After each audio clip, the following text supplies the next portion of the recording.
right. This is Block 6, the Great Depression. Section 5 after the 100 days, with the section beginning the Social Security Act.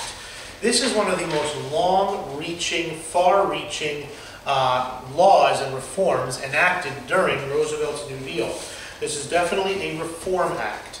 And Social Security in 1935, which is when it was passed, was the same as, in general, Social Security is now. It is government insurance against the vicissitudes of life. And it really contains two parts in 1935, and then it will grow to contain more parts as time goes on.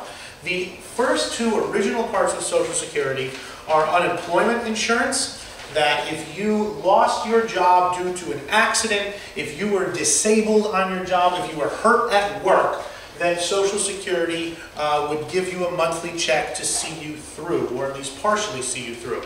The most famous part of Social Security is what most people think of when they think of Social Security, was old age insurance. Once you passed a certain age, and in 1935 that age was set at 65 years old, once you passed the age of 65 years old, the government would send you a check every single month. And right here is a picture of the First Lady, Mary Ida Turnbull, I think her name was.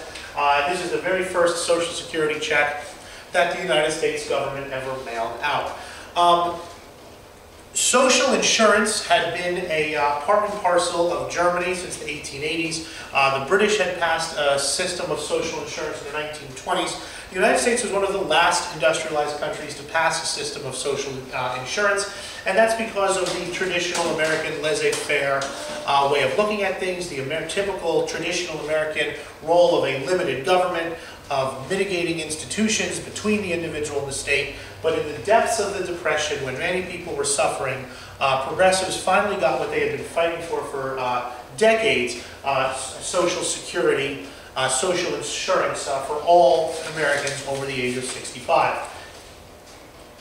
The way that this is paid for is twofold. Originally, in 1935, that a tax on high incomes was passed to pay for Social Security, and before long, how Social Security is paid for is every check that you get, it takes a little bit out of that check, and your employer matches it. So right now it's 8% for you and 8% for your employer. So out of your paycheck, 8% will come out, and that will be money that goes into paying Social Security. And out of your employer's, one of the things that your employer has to pay for is 8%. It has to match your contribution to Social Security.